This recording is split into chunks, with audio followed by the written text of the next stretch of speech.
There we go.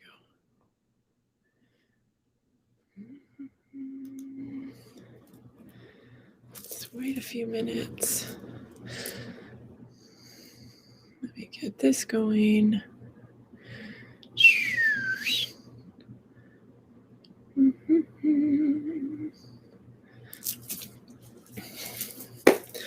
Okay. Welcome to my bedroom. I think some of you know that we are going through a kitchen remodel. We had a pipe burst in our kitchen, so we had to redo the kitchen because we had to pull a bunch of cabinets out and tile. So we're redoing the kitchen, and we decided since we were doing the kitchen, there was a wall between, like a half wall between the living room and the kitchen that we wanted to take out and tile the whole thing through. So we decided we were going to do that. And then we decided since we were doing that, well, there's some other walls that we would like to take down in the downstairs. And we might as well do it now so we don't have to go through this again. So our kitchen remodel has turned into a whole downstairs construction zone. It's a hot mess. There's exposed studs everywhere, missing walls. Who knows how long it's going to be. So my downstairs office has turned into like a storage room for all our picture frames and fragile things, mirrors and stuff like that. It's like piled up in my office.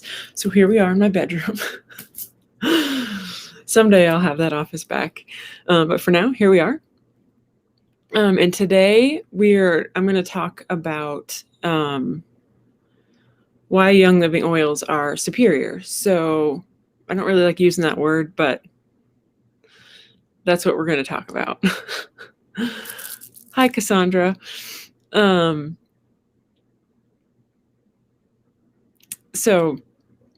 before I kind of go into that, I've been using Young Living oils for 14 years. So I started using them. I think I got introduced to them in about 2007 by my mom's friend. And, back then it was like crazy lady stuff. Like, that's crazy. Who uses essential oils? Those don't work. That's crazy talk. And so it's more popular now. So it's easier to talk about. There's way more information out there than there used to be. When I first started using them, if you didn't know somebody that used them, it was very difficult finding information. But luckily we had a great friend and she taught us all about them. So for 14 years, I have been using Young Living essential oils. And so here we are. I'm going to go the top 5 reasons why I think they are superior to other companies. And number 5 being their foundation. I don't know if a lot of you know the Young Living Foundation. They help a lot of people around the world, but 100% of the money goes to the people that it is helping. So they're not taking, like 60% to pay their CEOs and, their top people, and only 40% goes to the people that it's actually helping. 100% of the money goes to the people that it's helping.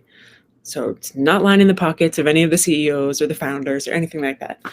So that's super important to me. When I'm donating to places, I want to make sure that the money that I'm giving them is actually going to the people, because it's kind of pointless if it's going to somebody that already has a bunch of money. Oh, hi, Fawn.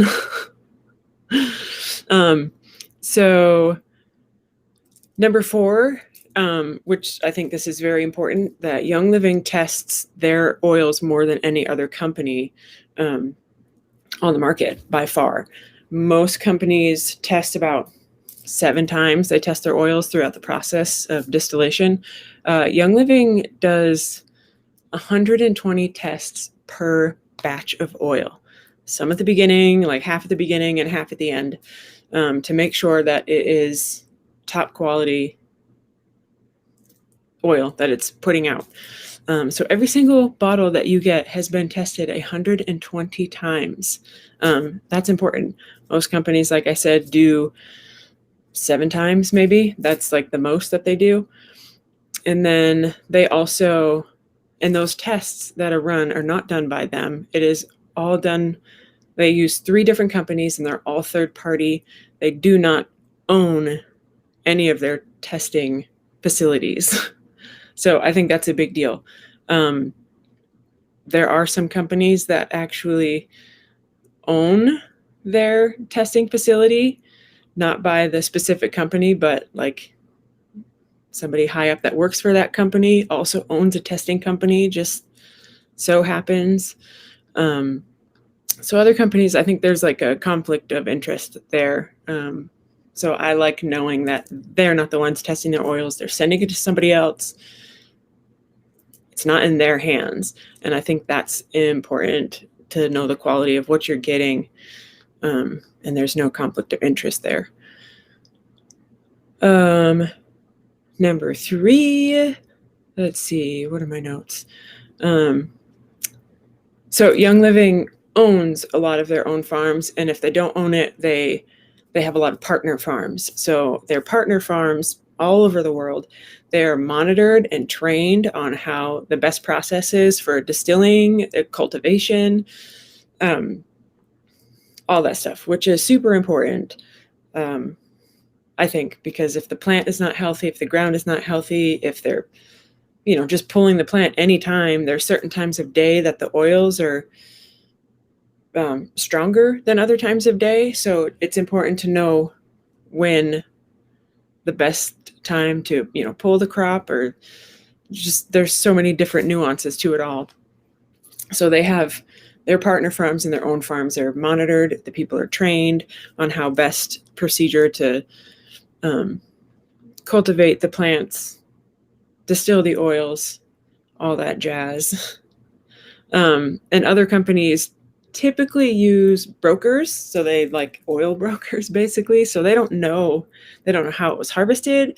They don't know if the farm used pesticides, herbicides, GMOs. They don't know the health of the soil. They know absolutely nothing about where it's coming from, basically. And I like to know I like to know that the company that I'm buying for is also interested in that, because it's important, like I said, about the health of the plants is going to only be a better oil in the end. And I don't know if you know me and my family, we don't just use them aromatically. We do diffuse them, but we use them topically, and we also use them internally. So it's very important that we know where our oils come from. And then what? I got notes all over the place. Hold on. There's a lot I want to talk about, but I just want to make sure that I don't miss anything for where I'm going here. Yeah, and also if if they're getting it from a broker, you don't know if they're adding synthetics back into the oils. You don't know if they've extracted it with synthetics. If they're adding things in, you have no idea. So I think I talked about it last week, is that almost every bottle you see on the store shelves says pure, 100% pure therapeutic grade essential oils. So there's no regulation on what they're allowed to put on their bottles. So I think every single bottle I've seen in the stores lately says 100% pure, and it's not guaranteed that it is not. So you want to make sure you know what is going on with the company that you're purchasing your oils from. And you can call them, you can call the company, and you can ask these questions. How many times do they test? Where are they buying their oils from? Who are their testing facilities? You can ask these questions, ask if they use pesticides or GMO seeds, or you can ask those questions to the company that you are currently buying your oils to. I think it's important to know. And then number 2, I would say the seed to seal. Don't roll your eyes. I know a lot of people roll their eyes when they hear the seed to seal thing, because it's like one of Young Living's. It's a big thing. Like, you want to know that where the seed is coming from, a healthy plant. You want to know that it's not GMO. You want to know how it's being planted, where it's being planted, if the soil is healthy. If the soil is crap, you guys, the plant is going to be crap. It's just like, buying vegetables in the store. If you grow a cucumber from home in your own soil with your own, compost and everything, it tastes much different than one that you buy at just your local grocery store. Cucumbers, they have like no taste to them when you buy them at the grocery store. But if you grow them yourself, they taste amazing. So that's just an example of, you need to make sure that what you're buying is being treated and grown well. That, the Young Living, they only take their seeds from their strongest plants. So the plant from the season before that grew the strongest and healthiest are the ones that they take the seeds from. So they have their hand in every aspect of seed to the seal to the end to when you get your bottle, which is important to make sure that you get the best quality, the highest potent oil that you can get. So you want to make sure it's not in poor soil. You want to make sure they're not using pesticides, fertilizer. They don't use any fertilizers. They don't use any pesticides, herbicides. They use, I think on some of the farms, they actually use sheep to, control the weeds. And then that also fertilizes the ground with their poop, which is lovely. And I think the number one reason, I think is the most important reason that I use their oils, is they do not modify their oils. And there's only two companies that do not, but they're the only one that do not modify any of their oils. The other company has a few that they do not modify, but most of them they do. I want the full potency 100%. I do not want a watered down version of it, or so to say. So what these other companies will do, and I understand why they do it, 100% understand, but they fractionate their oils. So they remove some of the constituents from the oil to get basically a better smell, like a sweeter smell, really. It's, you want that candy cane peppermint, or that, sweet lavender smell, or that, that cinnamon candy smell. That's not what I'm looking for. I'm looking for the medicinal benefits of these oils. If you're just looking for smell, each your own, do what you'd like. But if you're looking for therapeutic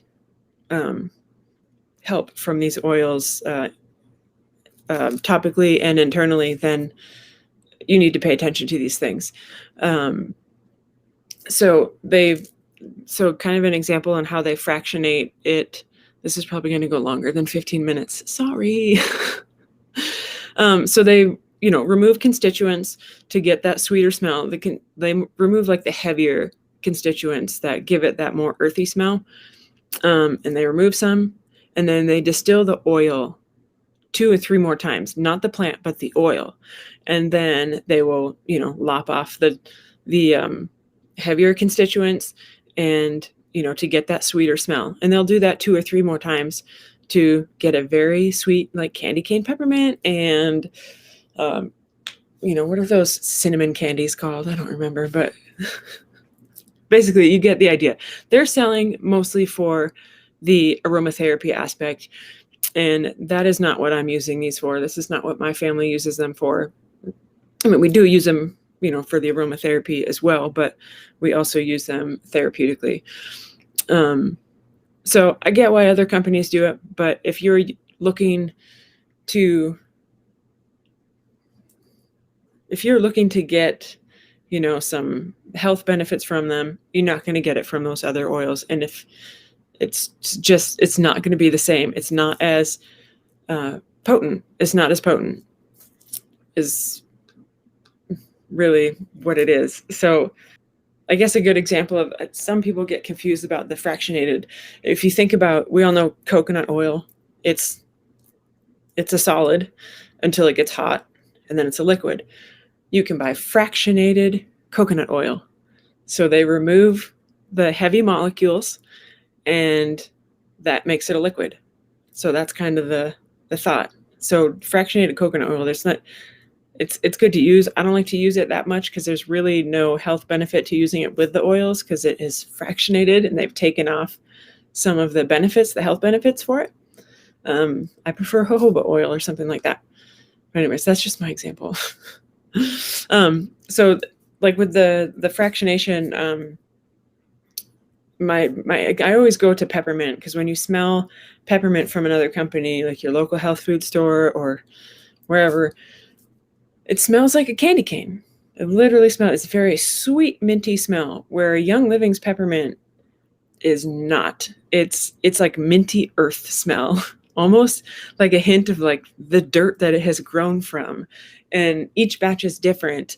One time we get peppermint and it has a less earthy smell, and the next time it has like a really deep earth smell. It's always a little bit different depending on the batch, depending on where it was grown. I mean, it's always going to be a little different. And same with lavender. Like their lavender has a more earthy, it's not that sweet, weird lavender smell that you get with some of the other oils. It's very, very earthy. It's probably one of my favorites. And then, so because it's not distilled, the oil itself is not distilled several times, typically makes it more potent. I mean, it's going to make it more potent, not typically. It is more potent than other oils that you find at your local health food store or just other companies. So my point with that is kind of like people complain about price. Oh, your oils are so expensive and this and that. And I kind of just giggle a little because if you use those other oils, they are diluted a lot. So just for diffuser purposes, like for our local health food store where like I used to, before I knew anything about oils, where I used to get some from and I'd diffuse them, you'd have to use like 15 to 20 drops for that to even like get the smell throughout the room. Where Young Living, you need maybe 4 to 6. So drop per drop price, Young Living is actually cheaper. If you're putting peppermint on yourself from the oil you buy at the local health food store, you're going to need a lot more to get the same effect that you're going to get from that one drop of Young Living oil. So drop for drop, it's actually cheaper than you're going to go through a bottle of your health food store oils way faster than you will with a Young Living oil bottle. So there's my 2-second spiel about that. It's just kind of common sense. Like it's a cheaper oil, it's diluted more, so the Young Living one is more potent. You don't need to use as much. And then for your extra bonus, if you sign up, you get me as like your personal customer service person. If you have like shipping or order issues, of course, call their customer service line. But if you have questions about how to use something, what to do with something, where to put something on, how, any kind of questions like that, you get my phone number and you can text me or call me anytime and ask me the questions, and you get my knowledge, and I give you free things about how to use things. And that's like your extra bonus for going with Young Living and signing up with me. So that's my spiel of why I think it's superior, better testing, better just cultivation of the plants, and knowledge and all those things. So next week kind of went over, it's a little bit long this time, but next week I'm going to talk about energy naturally, getting energy naturally, how I keep up with everything that's going around here, kids, 4 kids, homeschooling, homesteading, taking care of the animals, the kids, construction in our house, all that stuff. So I'll give you tips on how to keep yourself healthy and energized naturally with essential oils. So I will see you guys then. Bye.